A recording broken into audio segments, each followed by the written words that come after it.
Baik, saya akan bacakan tata tertib kita pada malam hari ini. Bagi para Bapak Ibu yang baru saja join kami pada malam hari ini, selamat datang di Mengudara Bersama Revo. Mengudara Bersama Revo adalah rangkaian modul terkait Google Suite untuk pembelajaran jarak jauh. Kelas online ini diadakan online dan gratis dari tanggal 16 sampai 19 Maret 2020 nanti pukul 7 sampai pukul 9 malam. Untuk update dan detailsnya lihat dari Instagram dan Facebook @revo-indonesia. Mungkin kami bisa mengganti link misalnya kayak tadi kami mau mencoba platform yang lain atau kita kembali lagi ke Hangout, tapi semua ada kami update di sosial media kami. Modul yang sudah lewat kami rekam dan kami posting di kanal YouTube kami. Jika belum mengikuti silakan cek di sini ya. Nanti kami bagikan share buat playlistnya ya.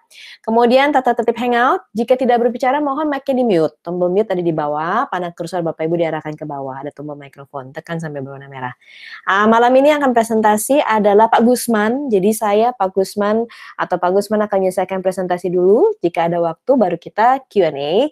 Di akhir minta tolong untuk mengisi feedback karena di feedback form itu kami juga tanyakan untuk topik yang urgently needed baik untuk Anda sendiri yang membutuhkan atau pengajar lain atau sekolah lain di dalam rangkaian topik Google Suite untuk pembelajaran jarak jauh ya.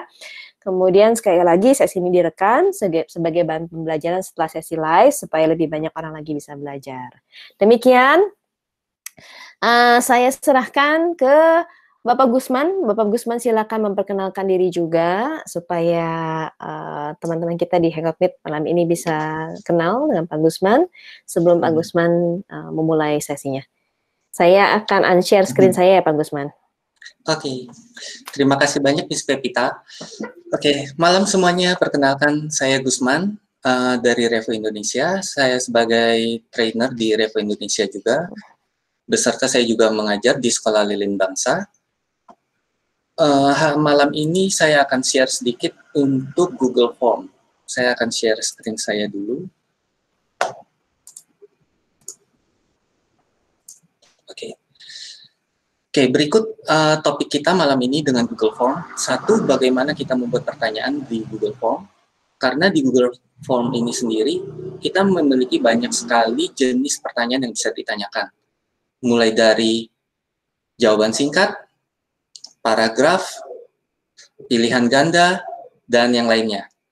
Dan yang kedua, bagaimana kita memasukkan kunci jawaban dan poin-poin nilainya. Jadi yang poin kedua ini untuk kunci jawaban ini fungsinya adalah kita membuat kuis yang mana nanti kita akan auto grading. Jadi Google yang akan mengecek jawaban dari siswa tersebut. Yang ketiga poinnya adalah bagaimana kita melihat respons daripada siswa. Sehingga kita bisa menggunakan Google Form ini untuk pembelajaran yang mana kita bisa mengetahui poin mana yang siswa masih lemah. Oke. Pertama-tama saya akan jelaskan bagaimana cara membuat Google Form. Membuka Google Form dulu, saya akan buka tab baru. Kita bisa langsung ketikkan forms.google.com. Lalu kita tekan enter. Lalu kita bisa klik blank untuk membuat form baru. Cara kedua untuk membuat form adalah kita bisa dari Gmail.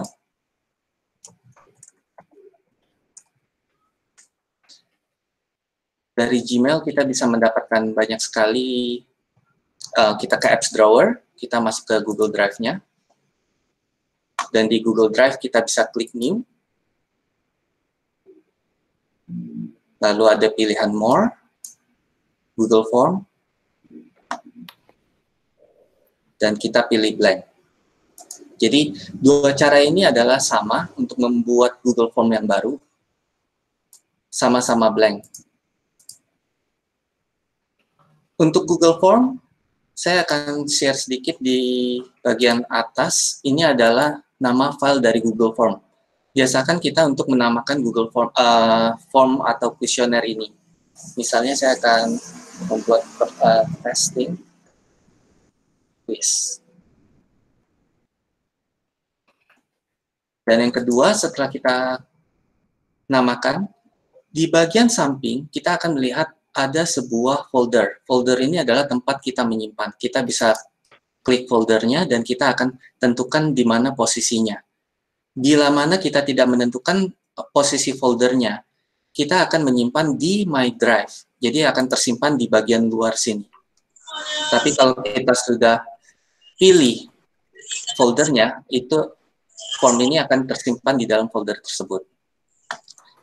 Di bagian atas kita ada add-ons dan ada customize theme dan yang lainnya. Preview ini yang paling penting dan settings untuk form ini sendiri.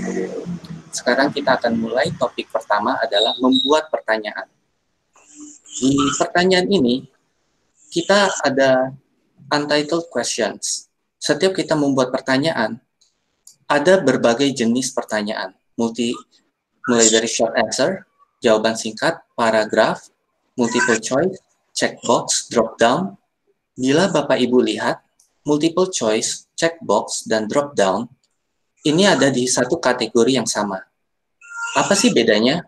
Kalau multiple choice dan drop down itu jawabannya hanya satu. Tapi kalau checkbox, jawabannya bisa lebih dari satu. Lalu, apa bedanya multiple choice dengan drop down? Yang masing-masing hanya bisa satu jawaban. Kalau misalnya kita buat multiple choice, misalnya 2 tambah 2, yang singkat aja ya, 1, 2, 3, 4 misalnya. Ini yang multiple choice. Dan kalau misalnya saya buat 2 tambah 2, 1, 2, 3, 4, tapi saya pilih bukan multiple choice, tapi saya pilih drop down, maka option yang akan tampil adalah seperti ini. Saya akan preview dulu. Kalau yang multiple choice, jawabannya akan dijembreng, sedangkan kalau yang drop down, kita ada menunya, dipilih. Umumnya saya akan memilih opsi yang drop down. Mengapa? Karena saya melihat kebanyakan orang menggunakan Google Form atau mengisi form lebih di handphone mereka masing-masing. Maka dari itu saya memilih drop down karena dia akan save space sekali. Jadi tempatnya itu tidak membutuhkan tempat yang banyak. Tapi kalau kita misalnya membuat opsi multiple choice seperti ini, maka kita akan membutuhkan space yang panjang. Jadi pengguna kita akan scroll banyak, scrollnya panjang banget. Kira-kira begitu. Yang kedua opsi pertanyaannya adalah file upload. Kadang kapan kita menggunakan file upload ini? Ketika kita mengimplementasikan penggunaan form ini untuk pengambilan nilai, misalnya kita baru mau menerapkan G Suite. Jadi anak-anak masih belum fasih menggunakan G Suite. Kita bisa menggunakan seperti ini. Saya akan klik Add Questions. Lalu misalnya saya akan buat pertanyaan seperti ini. Kerjakan buku cetak IPA halaman 22 dan foto hasil pekerjaannya.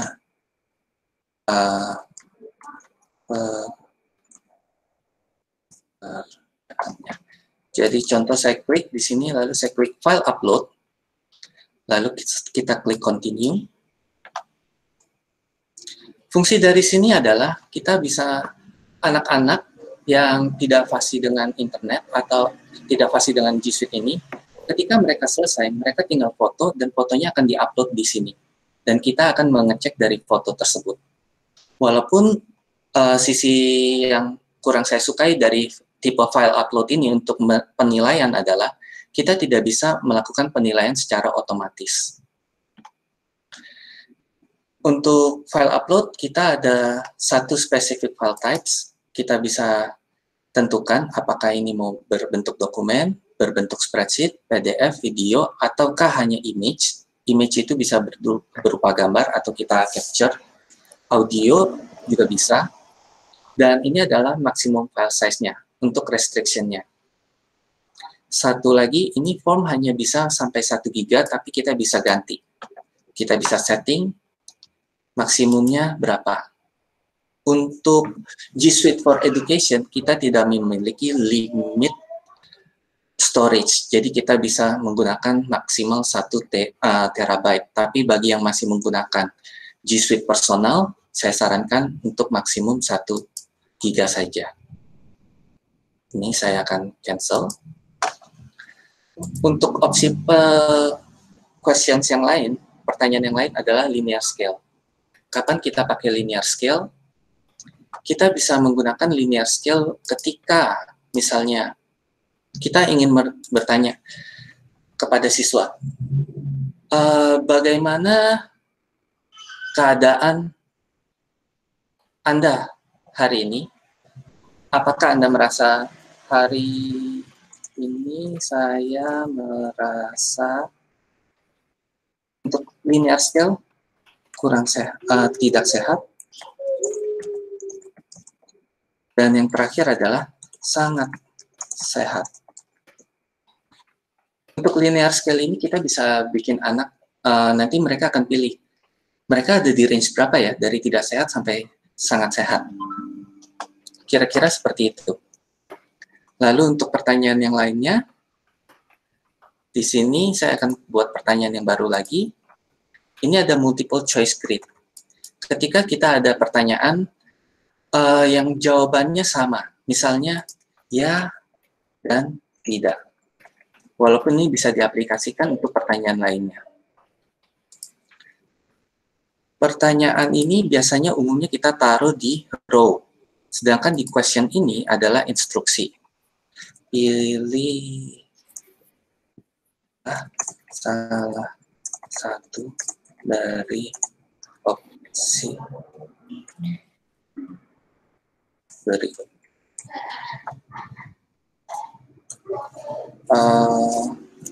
Misalnya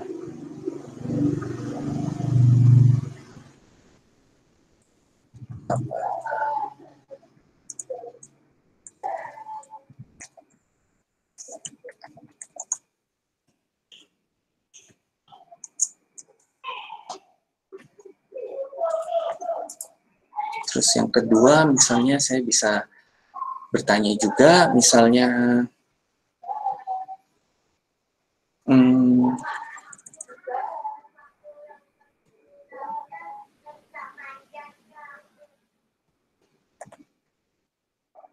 sesuatu tentang true or false.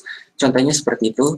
Untuk multiple choice, kita hanya bisa pilih salah satu kolom saja. Untuk tick box, dia bisa pilih keduanya. Jadi kita bisa kombinasikan. Yang terakhir, date and time ini untuk pertanyaan yang berhubungan dengan waktu. Untuk sampai sini, ini adalah jenis pertanyaan yang bisa kita tanyakan secara dari Google Form.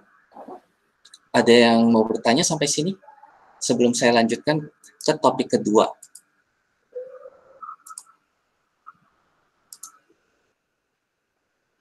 Semuanya masih oke ya? Saya akan lanjutkan bagaimana kita membuat quiz di Google Form ini.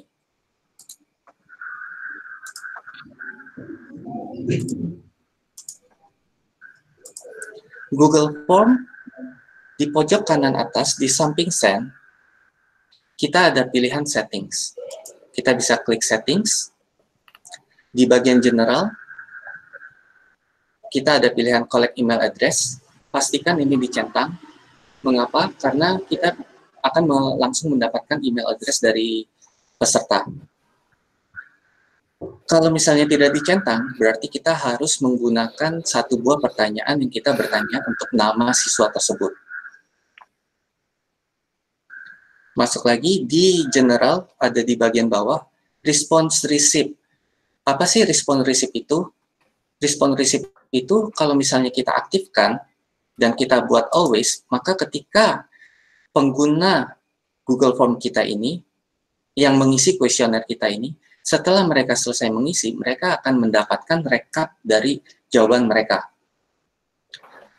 Bila kita gunakan Google Form untuk pembelajaran, saya sangat menyarankan agar respon receipt ini dicentang dan kita pilih always. Jadi anak-anak selalu akan mendapatkan backup dari pertanyaan mereka, dari jawaban mereka.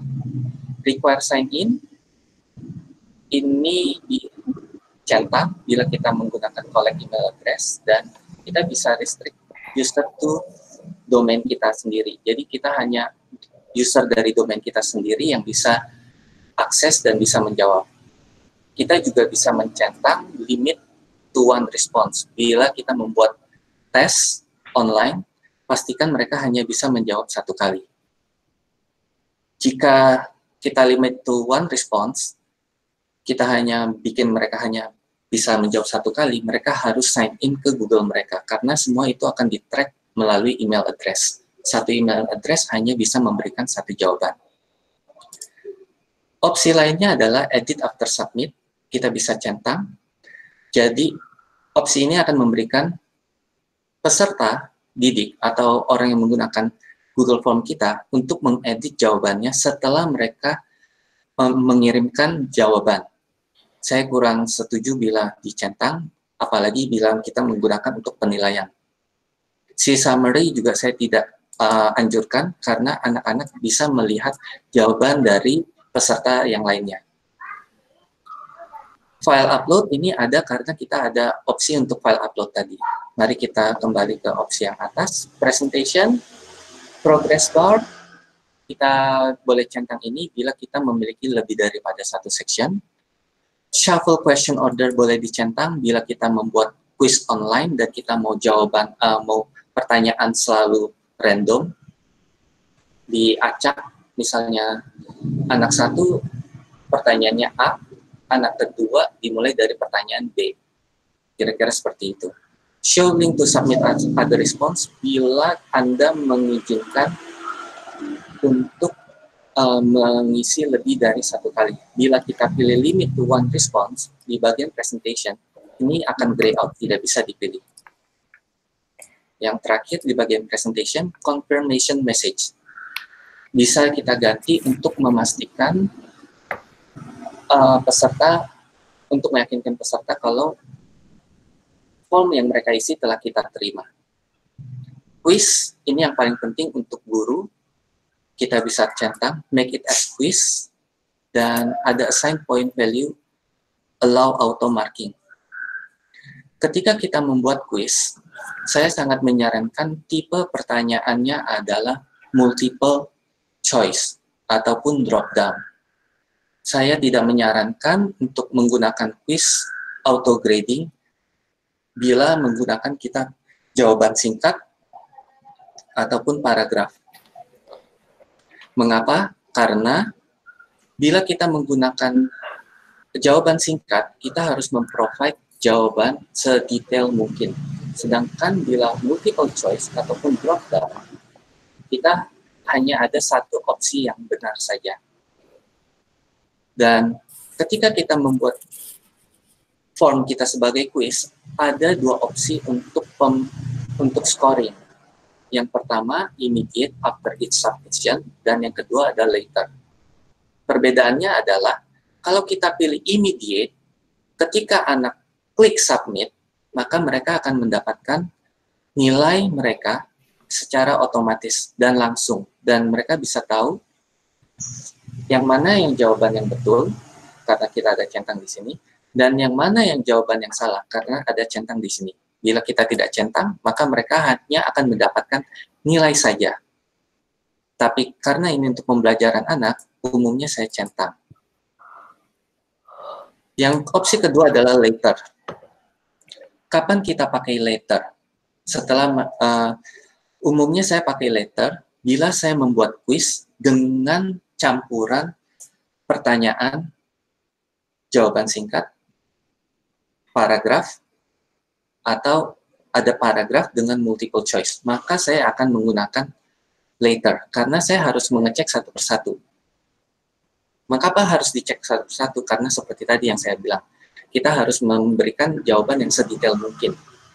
Kalau pertanyaan singkat, misalnya ada anak yang menjawab 2 km, 2 km adalah jawaban yang benar, tapi ada anak yang tulis 2 km, ada yang tulis 2 spasi km. Sama-sama 2 km, tapi kalau kita tidak memberikan jawaban yang benar, ini akan dihitung sebagai salah.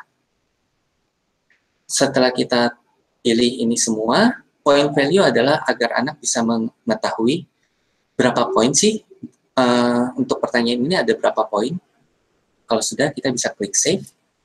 Sampai sini ada yang bingung untuk setting sebagai kuesioner? Bagi yang ada yang pertanyaan, bisa langsung ditanyakan sebelum saya lanjutkan lagi. 3, 2, 1. Sepertinya masih mudah ya. Kita lanjutkan ya. Untuk quiz, karena kita sudah set sebagai quiz, make this as quiz, sudah kita save. Ketika kita klik pertanyaannya, akan ada satu yang berubah. Answer key. Answer key adalah kunci jawaban. Kita bisa klik kunci jawaban ini, dan kita pilih jawaban yang betul. Misalnya 2 tambah 2 adalah 4. Lalu kita bisa kasih feedback-nya. Ada 2 jenis feedback yang kita bisa berikan. Ketika jawaban yang salah, coba lagi. Atau kita bisa memberikan link. Misalnya link itu apa sih? Kita mau kasih kemana sih linknya? Kita bisa kasih link ke video atau material pembelajaran yang sesuai dengan materi yang kita berikan ini. Ataupun misalnya kalau misalnya video, kita bisa langsung ke link YouTube. Kira-kira begitu. Lalu correct answer, ini untuk feedback bila mereka benar. Ya, Anda benar. Untuk feedback baik yang incorrect ataupun correct, baik yang jawaban yang salah maupun jawaban yang benar, saya sarankan untuk menggunakan feedback konstruktif. Jangan menggunakan kata-kata yang bikin anak down. Kira-kira seperti itu.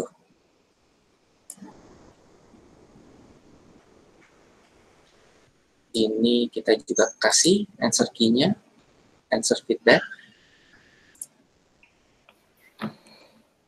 Save. Poinnya jangan lupa ya, poin di sini dikasih 1 poin atau 2 poin. Kalau misalnya pertanyaannya terlalu mudah, atau misalkan kita bertanya tentang nama, kita tidak perlu kasih poin di sini. Setelah selesai, semua ini sudah dikasih poinnya, kita bisa langsung cek di preview. Preview, kita bisa klik di sini, misalnya saya pilih 1. Saya sehat, tidak, misalnya saya ya sangat sehat atau nomor 1. Ini kenapa tadi pertanyaan kita kan multiple choice dulu, baru si drop down menu. Tapi ketika kita preview, ini drop down menu dulu, baru si multiple choice ya. Ini karena kita menggunakan di opsi settingnya di bagian quizzes, bukan quiz, di presentation, kita pilih shuffle questions. Jadi pertanyaannya itu akan diacak. Ketika saya sudah save, dan saya klik submit, oh ini required, saya ganti dulu.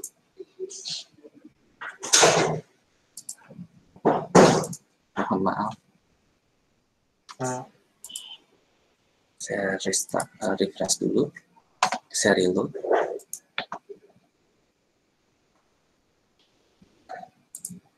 Misalnya ini, ya 1. Ini berubah lagi kan set urutannya.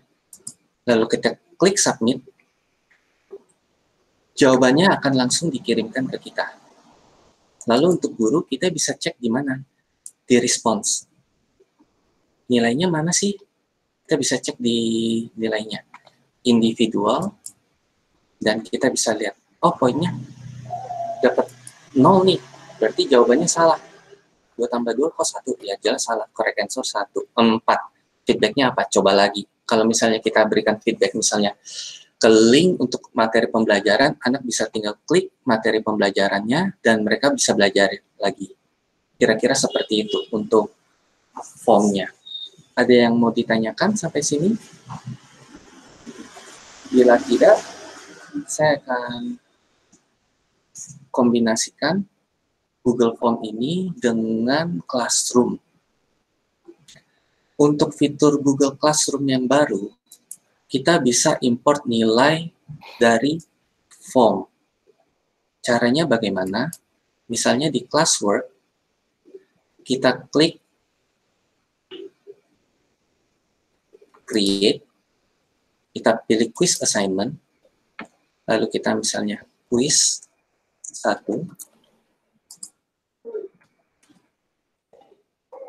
lalu kita tambahkan, jangan pakai blank quiz ya, kalau blank quiz ini kita harus buat lagi. Karena kita sudah buat, kita add Google Drive, saya pilih yang terbaru, si testing quiz ini, yang barusan kita buat, lalu saya add, dan pastikan grade importing kita checklist.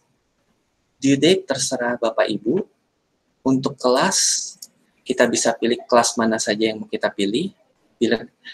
Untuk banyaknya kelas yang bisa kita pilih, maksimal adalah 21 kelas. Jadi kalau misalnya kita ada kelas banyak seperti ini, kita hanya akan bisa pilih sebanyak 21 kelas saja.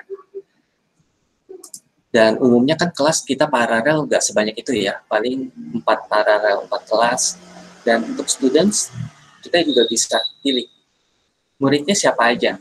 Umumnya sih kita pilih semua murid, kecuali kita hanya ingin murid tertentu saja.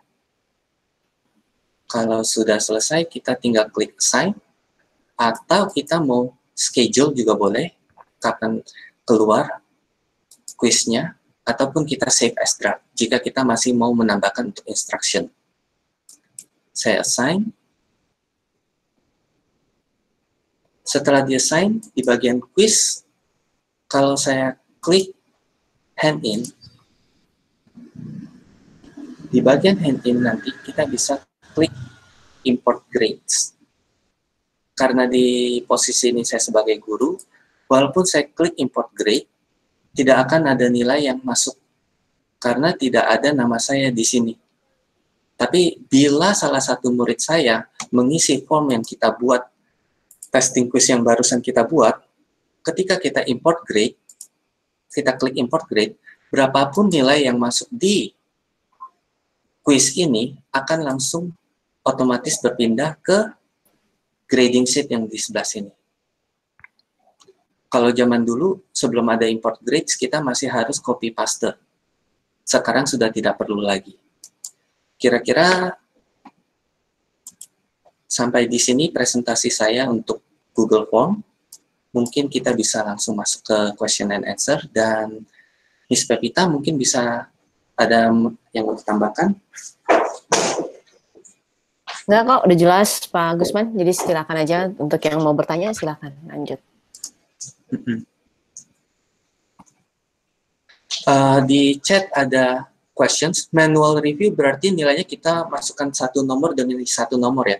Iya betul Bu. Jadi misalnya contoh saya akan tunggu sebentar, ada ini lagi.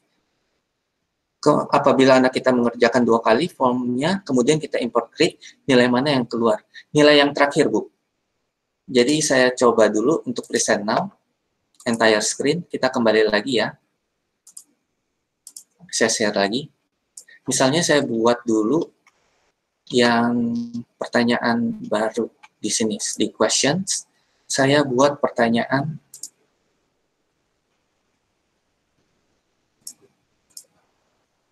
saya tambahkan pertanyaan misalnya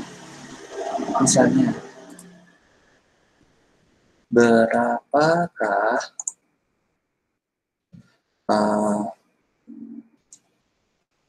2 tambah 2 kilometer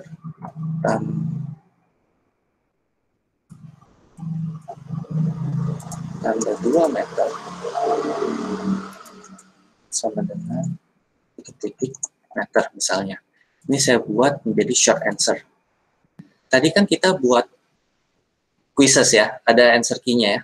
2 km sama dengan berapa meter?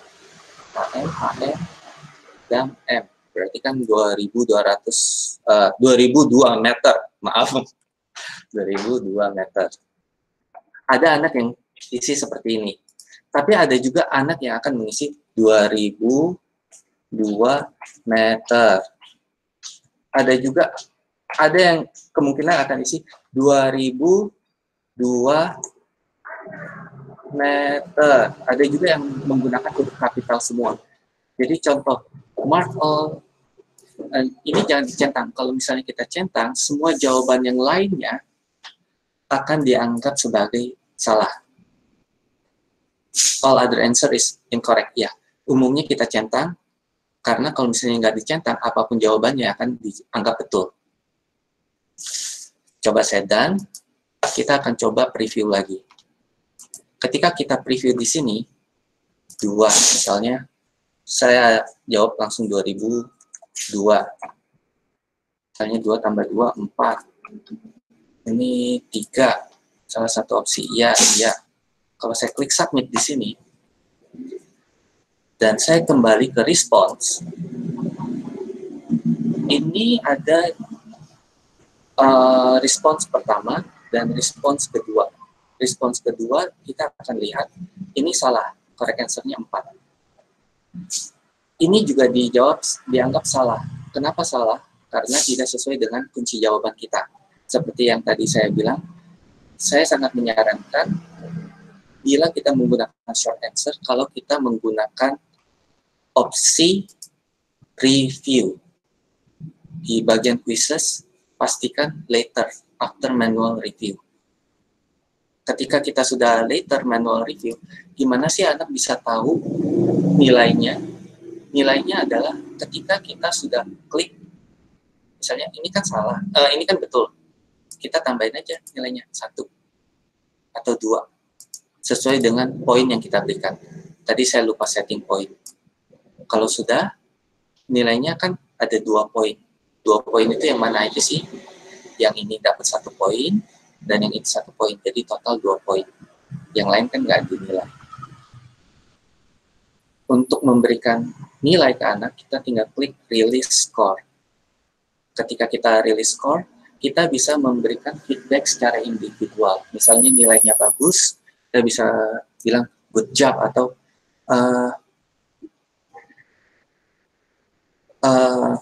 apa ya? Ya, good job lah. Good job.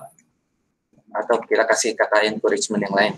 Kita bisa klik send email and release. Kira-kira seperti itu. Setelah kita klik send email and release, anak akan mendapatkan testing quiznya. Thank you, bla bla bla. Nilainya seperti ini. Jawabannya ini yang direkap tadi. Nilainya apa. Kira-kira seperti itu. Sampai sini ada yang mau ditanyakan? Ada beberapa di chat, Pak. Bisa dicek. Ya. Nilai terakhir yang masuk supaya nilai terakhir yang masuk. Ya, belum ada, Bu. Jadi kita belum cek lagi untuk yang ini. Sampai saat ini belum ada. Short answer berarti tidak bisa import grade ya, otomatis.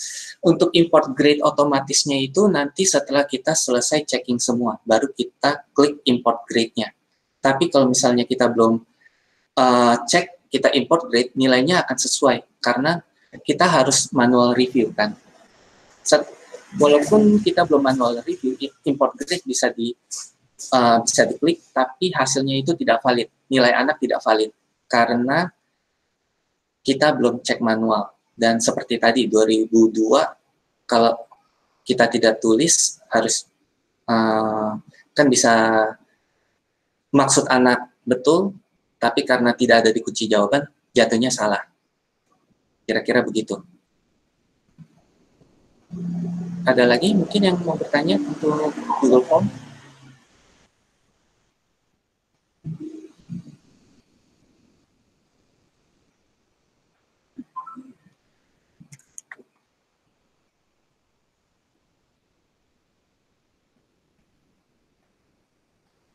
Nggak ada? Kalau tidak ada, mungkin saya bisa kasih sedikit lagi tentang Google Form ya, Miss. Kalau Google Form bisa buat essay nggak? Ada pertanyaan ini. Google Form bisa buat essay nggak? Bisa banget, Bu. Jadi saya akan share lagi screen saya. Pak Gusman? Ya.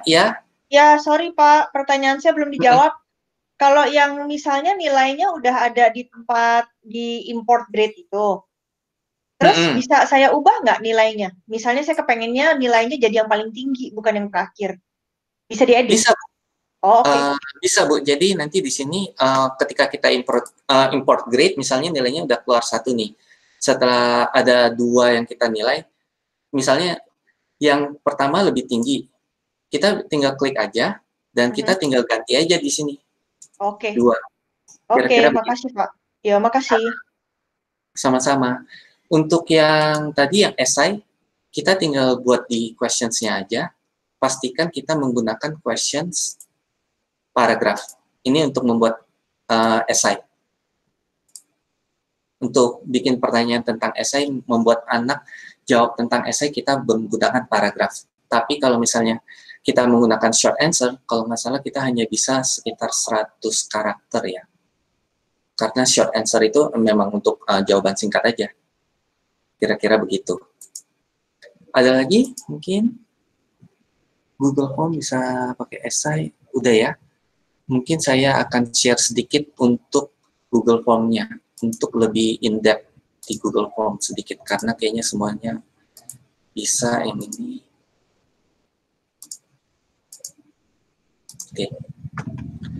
Satu yang perlu kita perhatikan untuk Google Form, selain kita memiliki berbagai jenis pertanyaan, ini kita masih choose correct answer karena kita belum masuk ke questions.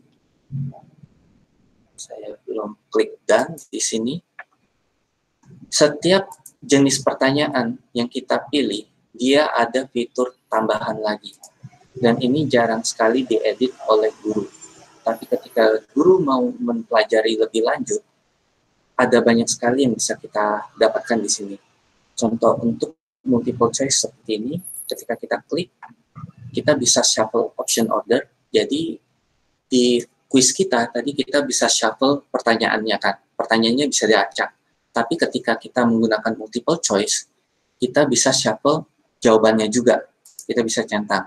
Ketika di shuffle, pas kita review, kunci jawabannya ini akan berubah-ubah. Tapi kunci jawabannya tetap, yang betul tetap 1. Kira-kira gitu. Selain daripada itu, kita juga bisa go to section based on answer.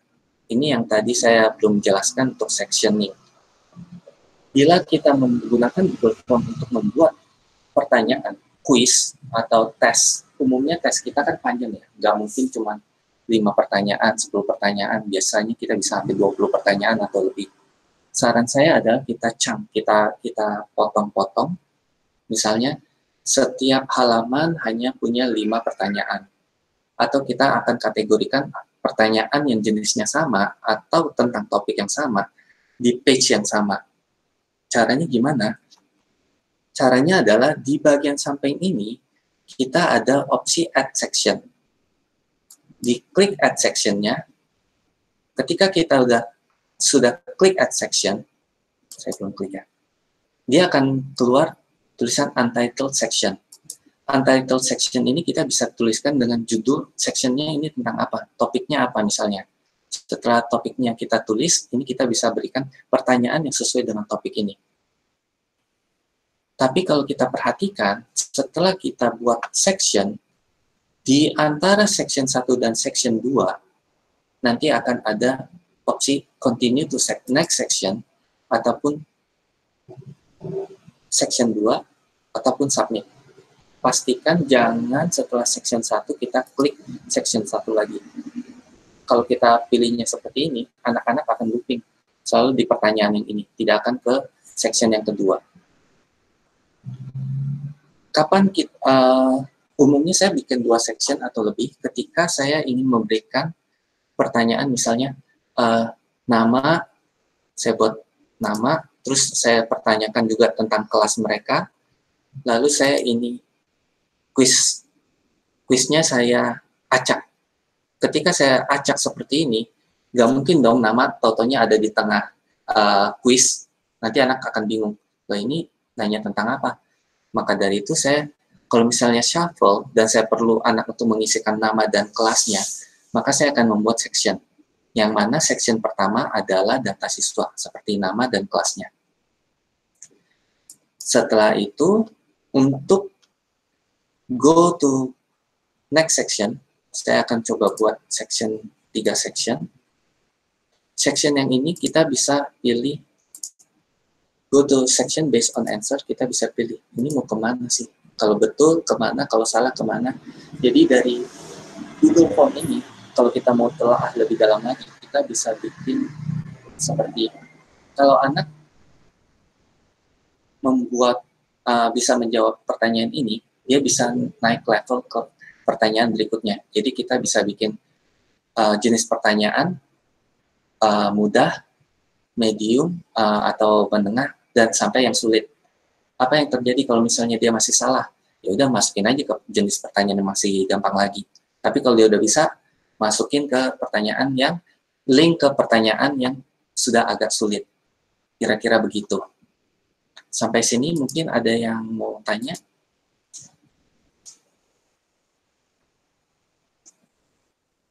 Nah, ya. The questions. Pertanyaan go to section, Bu Cynthia, ada yang mau ditanyakan? Kalau pertanyaan go to question itu bisa kayak kuesioner. Kuesioner juga bisa, atau pertanyaan kita juga bisa. Jadi kita bikin beberapa pertanyaan yang mudah, lalu kita bisa bikin lompat ke tingkat berapa. Apakah dia sudah bisa? Kalau misalnya bisa, langsung kita ke pertanyaan yang lebih sulit. Contohnya misalnya kita bisa bikin pertanyaan pertama tentang tambahan. Kalau setelah bisa tambah-tambahan kan anak akan belajar ke pengurangan. Kalau misalnya mereka jawaban yang penjumlahan masih salah, soal berikutnya dilemparnya ke masih soal tentang penjumlahan. Kira-kira begitu. Yang bisa pindah, jadi misalnya nomor 1, kalau iya langsung pindah ke nomor 5. Ya betul Bu, jadi untuk yang ini kita menggunakan go to section. Jadi semuanya itu masuknya ke bagian si sebentar. Semuanya akan masuk ke bagian optionnya lagi. Di bagian option ini akan beda-beda. Multiple choice seperti ini, kalau misalnya yang ini short answer, opsinya akan beda lagi. Response validation, misalnya kita mau bikin response validation berdasarkan apa, nilainya berapa nih, atau berapa, berdasarkan harus ada jawaban apanya, kata kuncinya apa. Jadi kalau misalnya kita bikin paragraf, kayak kata Ibu tadi, mau kasih poin, ini pun bisa dikasih poin. Kira-kira begitu. Kalau paragraf, opsinya juga kita bisa kasih response validation. Misalnya, mau cari, perlu ada kata apa, atau paragrafnya ini, panjangnya berapa karakter sih? Kalau misalnya belum nyampe berapa karakter, nggak bisa disubmit. Kira-kira seperti itu. Ini untuk opsi tambahannya.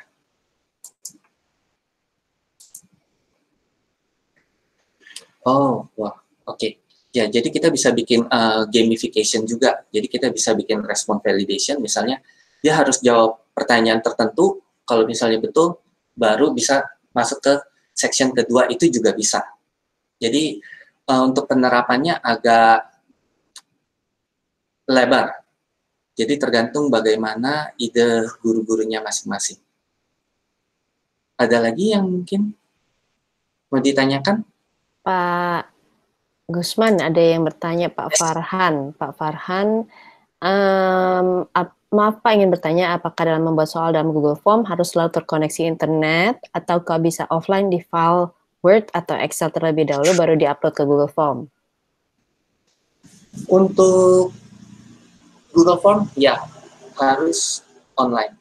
Untuk dari file Word atau Excel terlebih dahulu, baru di-upload ke Google Form, saat ini masih belum bisa, tapi untuk dari Excel ataupun Google, saya rasa Google Docs sama Excel ada add-ons yang untuk membuat langsung dari Google Docs dan Google Sheets-nya untuk menjadi Google Form.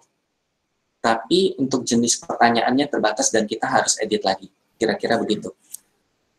Pak Gusman, bisa tolong kasih lihat juga bagaimana kita melihat respons ya, berupa setelah para responder mengirimkan jawabannya, baik dari si Google Form-nya maupun Google Sheet.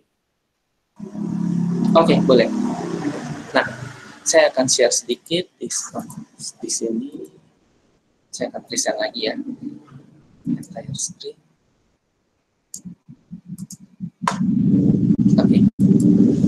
Di sini kelebihan Google Form itu adalah di bagian response. Bagian utama ini kita ada 3 mode, summary, questions, individual. Untuk summary adalah kita bisa lihat mastery anak di kelas itu. Pertanyaan mana yang banyak salahnya, kita bisa lihat di sini. Dan per pertanyaan, jawaban anak-anak seperti apa. Dan ini yang individual yang tadi kita bahas. Ini respon yang bisa kita lihat. Tapi kadang kan kita kalau misalnya mau lihat respon seperti ini kan agak ribet ya. Terutama kalau misalnya kita pertanyaannya ada 20 pertanyaan. Kita harus scroll satu persatu. Kalau misalnya kita pengen lihat lebih detail, kita bisa klik di screen spreadsheet. Lalu kita bisa klik spreadsheet, create new spreadsheet. Ini umumnya saya biarkan seperti apa adanya karena lebih gampang carinya. Ketika saya tahu nama formnya apa, nanti hasilnya namanya sama. Atau kalau misalnya mau dikelompokkan, kita bisa pilih existing spreadsheet. Tapi saya tetap sarankan ini. Saya klik create. Dan kalau sudah di-create, kita akan membuka satu buah Google Sheet yang mana ini adalah pertanyaannya. Di sini kita bisa lihat kapan anak mengirimkannya, ini siapa yang kirim emailnya, skornya berapa, ini di atas ini adalah pertanyaannya, dan di bagian bawah adalah jawabannya. Nanti Bapak Ibu akan melihat ini ada bagian yang kosong. Ini ada beberapa bagian kosong di sini. 1 di kolom E dan kolom G. Ini adalah section break-nya dia. Kira-kira seperti itu. Dan kalau misalnya kita mau menggunakan, kita mau ceknya langsung menggunakan formula Excel, kita bisa menggunakan formula Excel di samping. Setelah pertanyaan, kita bisa menggunakan Excel, misalnya kita mau validation, data validation juga bisa, conditional formatting, atau kita gunakan data validation, itu bisa untuk ngeceknya, biar kelihatan misalnya jawaban salah langsung merah. Misalnya ini jawaban, saya bold dulu ya. Saya buat misalnya conditional formatting. Jawabannya harus sama dengan 2002 misalnya. Lalu saya klik done. Kalau misalnya saya jawabannya 2000 misalnya 2 aja, dia tidak akan hijau. Kira-kira begitu. Kalau misalnya saya ganti menjadi 3, dia akan berubah. Jadi gampang melihat yang mana yang betul, yang mana yang salah. Kira-kira seperti itu. Ada yang mau tanyain sampai sini?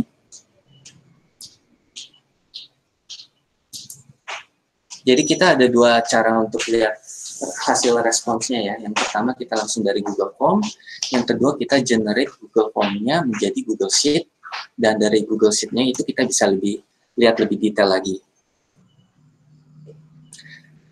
Iya, betul. Jadi kita bisa bikin analisis soal hasilnya bisa langsung atau dipindah ke Excel atau Sheet. Ini seperti tadi yang kita jelaskan barusan. Mudah-mudahan Bu Cynthia jelas atau masih kurang jelas.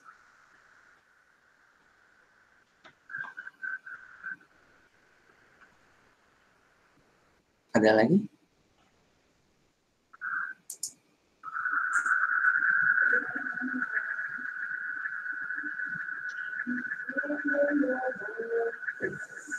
Bapak Ibu, ada pertanyaan lagi?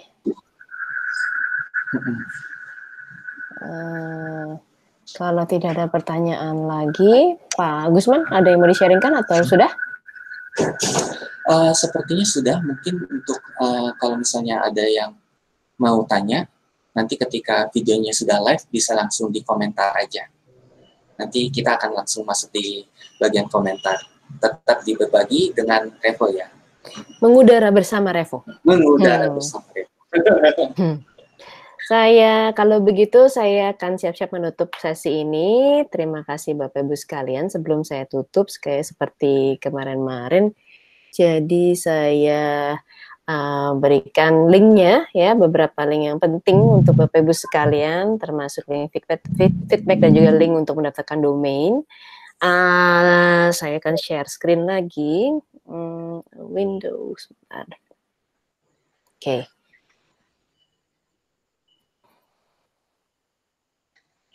Baik, saya hanya mengingatkan bahwa mengudara bersama Revo ada rangkaian modul terkait Google Suite untuk pembelajaran jarak jauh yang dilakukan tanggal 16 sampai 19 Maret online dan gratis setiap pukul 7 sampai 9 malam.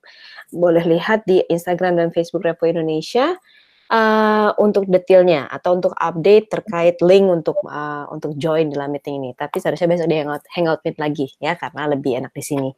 Kemudian modul-modul yang sudah lewat kami rekam dan kami posting di kanal YouTube. Saya akan berikan playlistnya untuk khususnya yang modul-modul di tanggal 16 sampai 19 ini. Dan kemudian jangan lupa mengisi feedback form di bit.ly/mengudara bersama Revo, karena dalam feedback form itu juga ada kolom di mana Bapak Ibu bisa menuliskan topik apa yang urgent yang ingin dipelajari terkait Google Suite untuk pembelajaran jarak jauh, ya, supaya kami bisa bikinkan bahannya. Kemudian kedua, jika Bapak Ibu sudah mendaftarkan domain sekolah ke Google Suite for Education dan menunggu untuk upgrade ke versi edukasinya, karena by default dia akan masuk ke versi berbayar dulu, trial untuk 14 hari, jadi belum berbayar, tapi di dalam 14 hari itu harus harus request untuk update ke education. Ya, kalau sudah request baru menuliskan domainnya di form yang sudah kami buat ini. Ya, modul besok adalah modul penting jika Bapak Ibu ingin belajar tentang bagaimana mendaftarkan domain sekolah ke Google Suite for Education.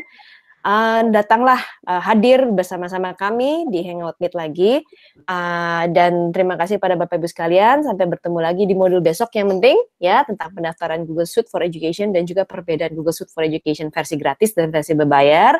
Besok pukul 7 sampai pukul 9 bersama Revo. Saya masukkan dulu di chatnya untuk link-link ini ya, sebentar.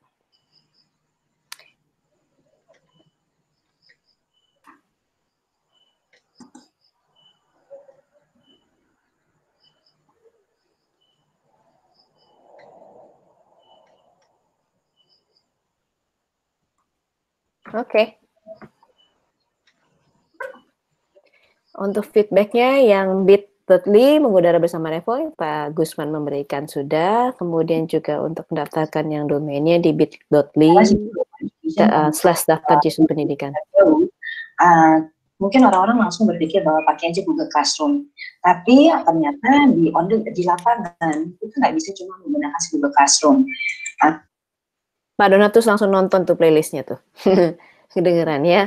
Oke, semoga bisa berguna. Mohon dibagikan juga kepada teman-teman, rekan-rekan pendidik, sekolah, karena ini kebutuhannya sangat mendesak dan semua sekolah, semua pendidikan sedang membutuhkan ini. Jadi semakin banyak orang tahu, semakin orang banyak belajar, semakin banyak orang menggunakan G Suite, dan saya rasa itu juga untuk kemajuan Indonesia, untuk transformasi pendidikan di Indonesia. Selamat malam, sekali lagi terima kasih sudah bersama kami di Mengudara bersama Revo. Yeay! Terima kasih semuanya. Saya harus klik stop stop recording. Yes. Jangan lupa. Oke, thank you. Thank you.